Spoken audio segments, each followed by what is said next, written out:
but I'd hurt you, like pound him in his shoe leather. But I tell you what, I think you made a great metaphor about what's going on here. You're making your family really proud. And Joanne, I want to thank you for all you do to lift up this community, bringing pride and dignity and jobs in Milwaukee. My dad used to have an expression. He lost his job in Scranton, Pennsylvania when I was a kid. And he took us to my grandpa's, my mom's dad. My grandmom was passed. And so we said, you're going to live here for about a year. I'm going to commute every day from Scranton, Pennsylvania down to Wilmington, Delaware, where there's jobs, Joey. And when I get one, I'll be back for you and you, Mom, and your brother and your sister.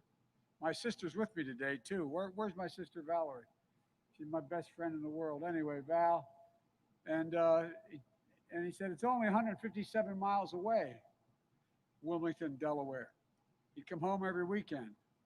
And when we got down to Wilmington and he finally got a job that we could bring us down and be able to rent an apartment, he used to always have an expression. Sheriff, he'd say, you know, Joey, a job's about a lot more than a paycheck. It's about your dignity. It's about respect. It's about your place in the community. It's about being able to look your kid in the eye and say, honey, it's going to be okay. It's going to be okay.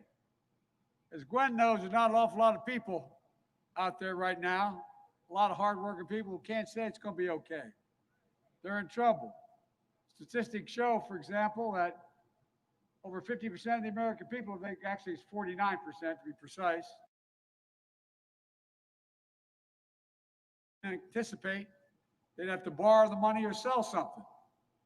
So a lot of people are still hurting. And Gwen, let's send her back because I tell you what, she is a voice for Milwaukee, a voice for the country. And I'm sure glad you're on my side, kid.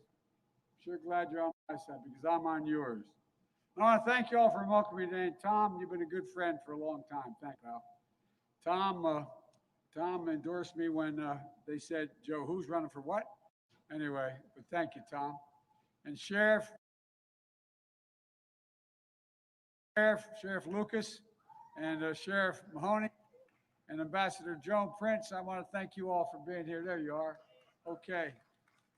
And look, it's great to be back with you. Folks, there's only 4 days left. Millions of Americans have already voted.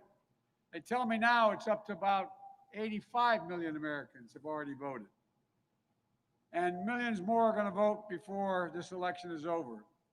And I believe when you use your power, the power to vote, you can change the course of the country and, quite frankly, right now, the course of the world because it's leaderless now. And we're going to start right here in Wisconsin. Tom remembers I came up here campaigning for Hillary. And for a whole lot of reasons, not all which were her fault, we ended up not taking it as seriously. We thought it was different. I've been here a lot. And by the way, when I get elected, if I get elected, I'm coming back, Tom. Look, in these final days, we got to keep our sense of empowerment here, a sense of optimism, what we can do together. But I know it's hard. More than 225,000 people, I think it's 229 as I speak, have already lost their lives to COVID-19. 2,000 here in Wisconsin, 600 here in Milwaukee County. Each one memorialized by an empty chair this morning at breakfast or tonight at dinner. An empty chair at MacArthur Square. And now folks are getting hit by a new big wave of infections across the country. This week, Wisconsin, like other states, set a new record for daily cases. Hospitals are running short on beds. Just had to open a field hospital. That's what we're facing. We've now hit 9 million cases in the United States of America. We make up 4% of the world's population. We have 20% of the world's deaths. 9 million new cases nationwide. Another tragic milestone. Millions of people out of work, on the edge, and they can't see the light. They're not sure how dark it's going to remain. Wisconsin is down 20,000 manufacturing jobs even since this pandemic began. And the thing that bothers me the most was a president who gave up. Over the weekend, his chief of staff said what we knew. Quote, we're not going to control the pandemic, end of quote. We're not going to control the pandemic. Yet last week when I debated the president, he said, quote, we're rounding the corner. It's going away. We're learning to live with it.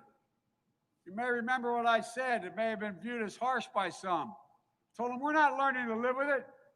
You're asking us to learning to die with it, because people continue to die. It's estimated that over 200,000 more people will die between now and the end of the year by the leading experts who haven't been wrong yet. You know, did you hear what he said today? He said today at a rally that our doctors are the problem because they're putting their lives on the line, busting their necks. He said they're making up deaths from COVID-19 because they get more money. They're making up deaths. People aren't really dying from COVID. They're dying for other things, but they're saying it's COVID to make the numbers go up. My Lord. By the way, is Monica Wadley here? Monica is an ICU nurse. I spent some time with Monica on the phone and her two kids. And Monica told me what my son-in-law, who's a doc in Philly, told me when this all began. While we were waiting for PPP, the mask and the gowns and all the gear, so many docs, so many nurses, so many first responders, after they did their job, were afraid to go home because they'd taken the virus home to their children. Monica told me how her husband would wait in the garage so she could change and put on a bathrobe before she went in the house and shower. So many people, over 1,000 Monicas, have given their lives trying to save their lives. And this guy says that they're raking it up because they want to make more money. Doctors and nurses go to work every single day. Donald Trump should stop attacking them and start doing his job. This is the same man who told us when he was told about 4 weeks ago, 3-4 weeks ago, that we were losing 1,000 lives a day. Remember what he said? He said, it is what it is. Isn't that useful? It is what it is. Well, it is what it is because he is who he is. That's the problem. Donald Trump waved the white flag, surrendered to the virus. But the American people don't give up. We don't give in. Unlike Donald Trump, we're not going to surrender to this virus. We're simply not going to surrender. Look, I put in place a plan with this pandemic responsibly. I set it out back in May, and then again in June and in July. The way we can bring this country together around testing, tracing, masking. It's estimated that by leading doctors in America that if we just wore these masks for the remainder of this calendar year, we could save up to another 100,000 lives. Dr. Fauci, who's been not treated very well by the president, who's been with 3 other presidents in the same role, one of the most respected guys in the world. He's called for a mask mandate. This isn't a political statement of us wearing these masks. For God's sake, it's a patriotic duty. The reason you're wearing the mask is not to save yourself, but to save your neighbor, the person across from you, the person who you're next to. But still, Donald Trump refuses to listen to the science. He's politicized the race for a vaccine as well. Instead of planning for its safe, equitable, and free distribution, what's he doing? He's talking about things that are just not even in the realm of possibility. We'll have this by September. We'll have it by, it goes on. Look, folks, he refused to bring leaders, by the way, both parties together. You know, the House of Representatives, Gwen can tell you, has already passed 3 major pieces of legislation. 2 CARES Act and then the HEROES Act. Provides all the money that is necessary to safely open schools and businesses and do it in a way that they can stay open. But it costs money. Look at all the people who've gone out of business, all the small businesses. We know how to open business. We know what to do it safely, but it costs to open our schools nationwide. It's estimated it will cost $200 billion to do it safely. To provide everybody with the PPE, provide everybody, change the ventilation systems, make sure you have separators, make sure you're in a position where we have the sanitary conditions that are wiped down, smaller classes, more teachers. But what do we do? The money's already been there. They've already passed it. What's happened? The president hasn't got out of his golf bunker in his golf course in the summer, or the bunker in the White House since then, to bring people together. Look, find anybody, Democrat or Republican, who served in the Congress, the Senate, the House. Ask them, can they ever remember a time when there's been a national crisis, and this is a national crisis, that the president hasn't brought them all together and said, we're staying here till we fix this. We're going to work it out. He hadn't even talked to y'all. Look, folks, we're going to bring the Republicans and Democrats together and deliver economic relief for working families and schools and businesses. I promise you. I know how to do this. As I said before, I'm not going to shut down the economy. I'm going to shut down the virus.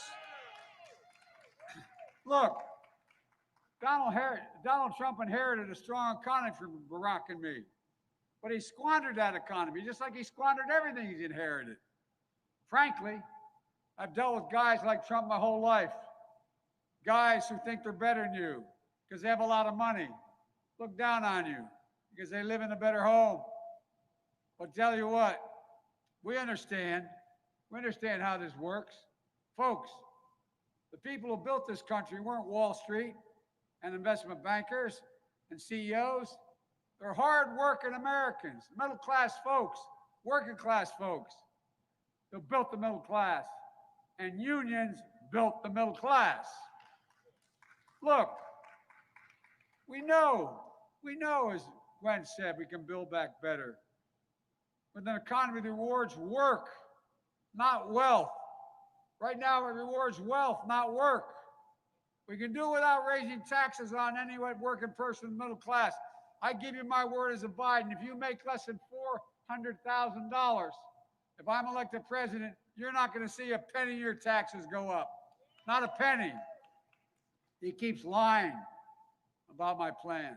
But I tell you what, I'm going to ask the wealthiest Americans and the biggest corporations. By the way, 91 of the Fortune 500 companies pay no tax at all. Zero. Zero tax. And they make billions of dollars. Folks, it's about time people start paying their fair share. It's not a punishment. Pay your fair share. Why should a firefighter, why should a sheriff, why should a cop, why should an educator, why should a nurse pay a higher tax rate, which you do, than they pay? You do that. You pay a higher tax rate. And by the way, why should you pay more taxes than Donald Trump? $750. This guy loves talking about corruption. I've released 22 years of my tax returns. You can go online and see them. Well, guess what? He hadn't released one single year of his tax returns. What the hell is he hiding? What's in there? You know, working families and middle-class people, you need help. They need help, particularly first-term home buyers. Be able to pay for health care premiums, child care, care for your aging loved ones. Just to get a new hot water heater. I don't know about you, but the kitchen tables I was raised around, you're sitting there and I can hear my dad now. Well, we can't get those 4 new tires because you have to ride on those ball tires a little while longer till we get by next month. When that hot water heater goes out, what are we going to do? Who's going to tell her she can't go back to the community college because of the money? They're the conversations taking place all across America today. And what's Trump trying to do? Raise your cost and standard of living. He's going to be in the Supreme Court. Even if we win, he'll still be in the Supreme Court in 9 days, or 10 days, asking the Supreme Court, with our new justice, who was put on the court for the purpose of destroying the Affordable Care Act, to rip it out root and branch, eliminate it all. If they get their way, 100 million Americans will lose protections for pre-existing conditions, including 2.5 million Wisconsinites. 2.5, so if you have diabetes, you've had cancer, you've had breast cancer, whatever it is, whatever your pre-existing condition, you won't be able to afford it because they can jack up the price beyond your capacity. Women will once again be charged more for the same health care than a man is charged for just because they're a woman. People forget that that's what it was before we passed the Affordable Care Act. Look, Donald Trump thinks health care is a privilege. I think it's a right people should have. If we all get out and vote, we'll not only restore Obamacare, but we'll strengthen and build on it. So you can keep your private insurance, or you can choose a Medicare-like option that will add to Obamacare, which we wanted to do the first time, but couldn't get the votes. We'll increase subsidies to lower your premiums and deductibles, out-of-pocket spending, and surprise billings. And we will reduce the cost of prescriptions by 60%. I'm not making that up. That comes from saying we're going to insist, and we have the votes to do it in this next election, that Medicare can negotiate with the drug companies to say how much they're going to be willing to pay for whatever drug they have. Look, folks, we're going to make sure we keep the protections for people with pre-existing conditions. Meanwhile, Social Security, the actuary of Social Security has said, if Donald Trump gets reelected, he says he's going to change Social Security.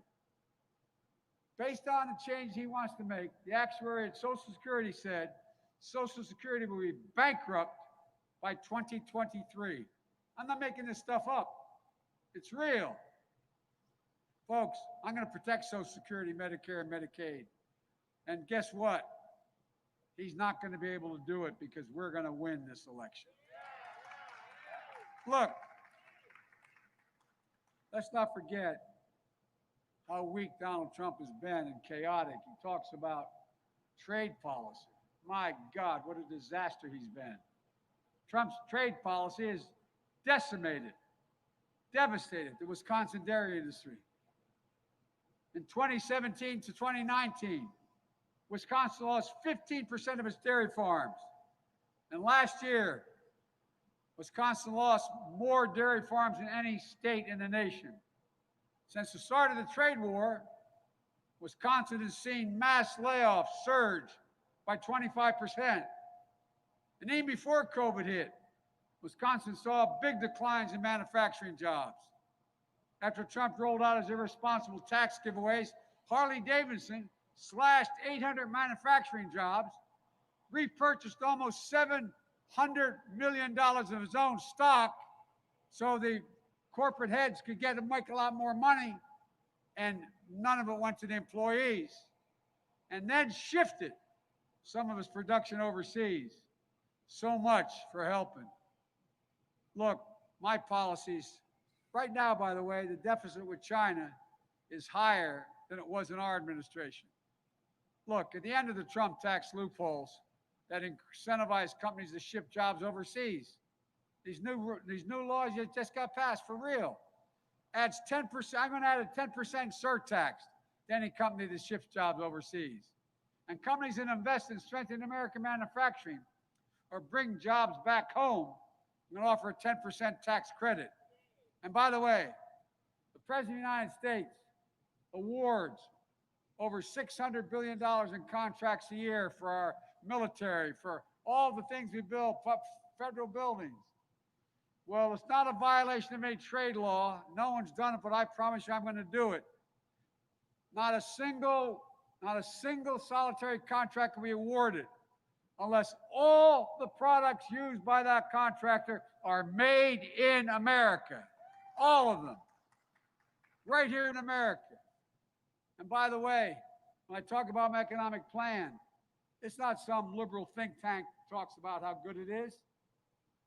Moody's, a Wall Street major firm, has pointed out, after looking at my plan for an economy and his, that we will create 18.6 million jobs under the Biden plan. $1 trillion more in GDP than Trump. Folks, look, the fact is that we're now in a situation where this president is in a position that he doesn't know what he's doing. If you notice what Donald Trump has spent a lot of time doing, he spent a lot of time rolling out irresponsible corporate tax cuts in the meantime. Do you realize that during this pandemic, the billionaires in America, billionaires, they're all listed, have made over $300 billion more? $300 billion more? How about you guys? Y'all doing great, right? You got all that money. Look, folks, we're in a situation where the president now finds himself, the thing that bothers me most about all he's done is the way he talks about our military being suckers and losers. Think about this. A lot of you women and men served in the military. A lot of those consulates served.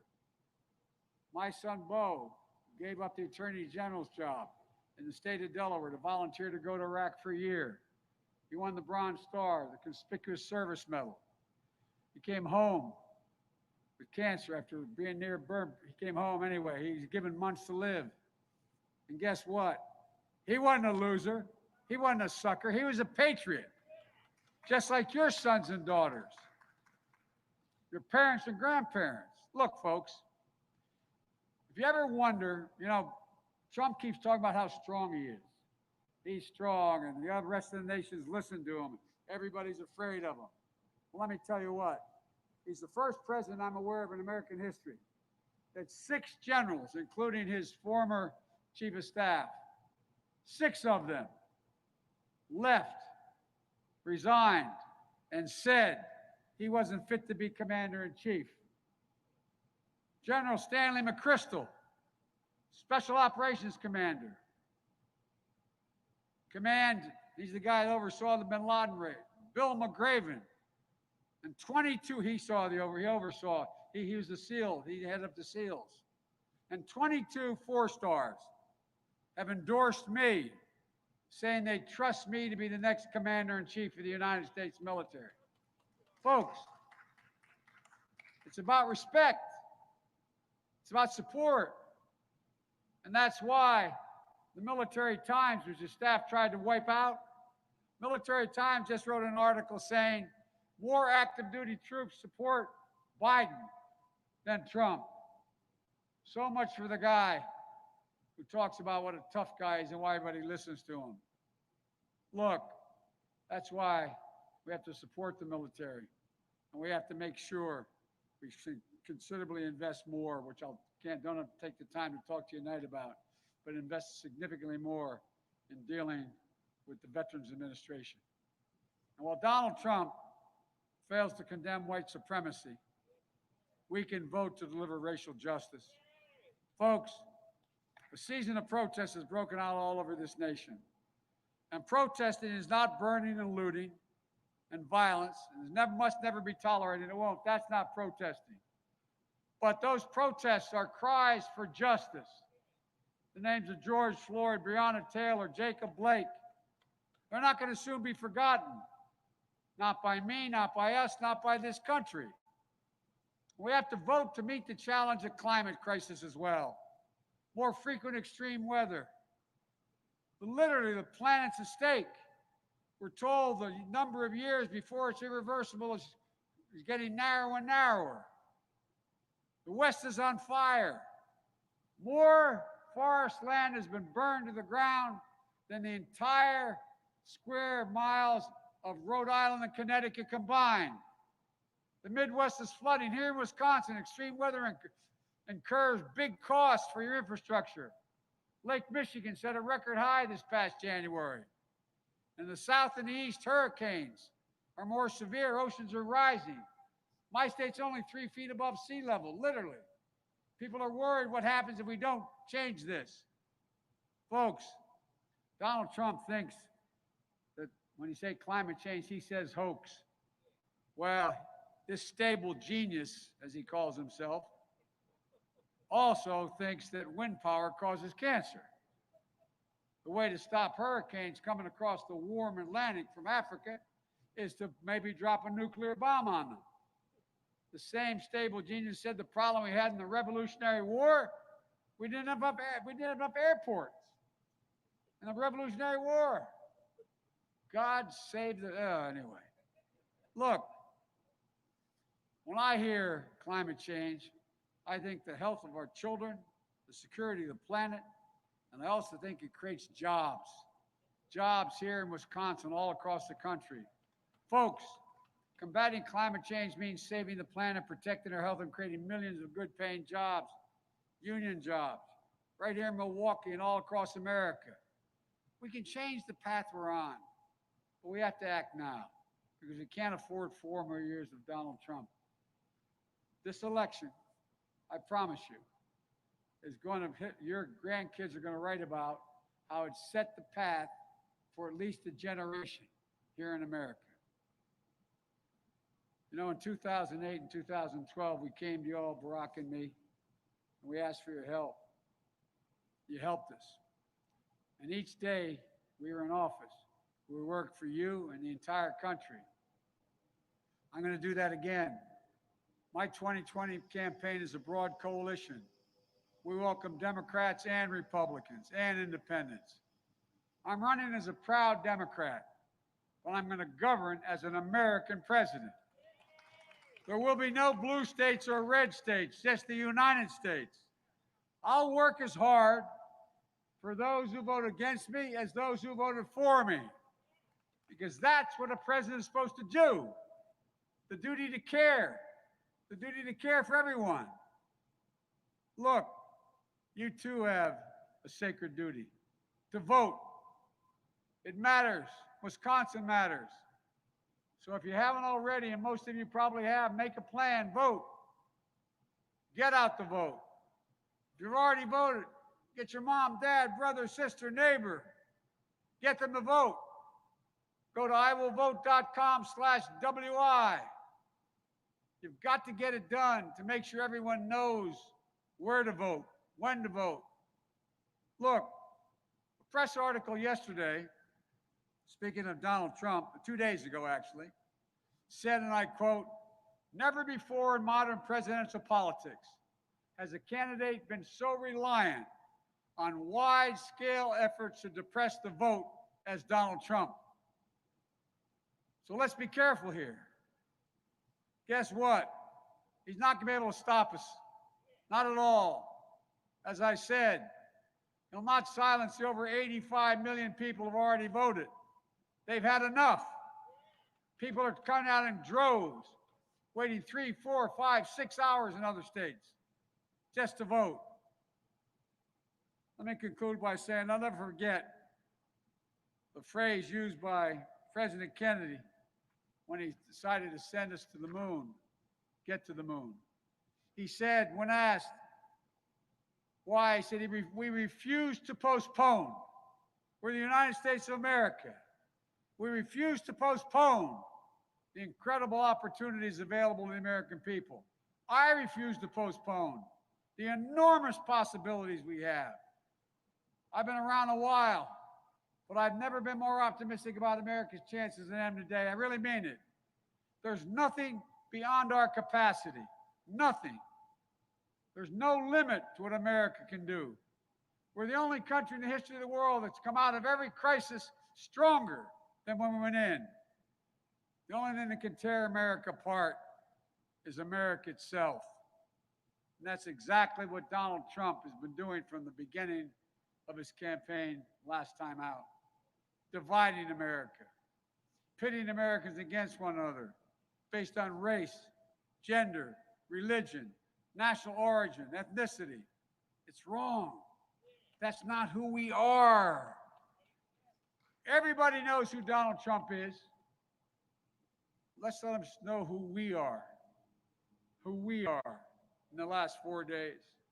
We choose hope over fear, unity over division, science over fiction, and yes, truth over lies. So folks, it's time to stand up and take back our democracy. We can do this.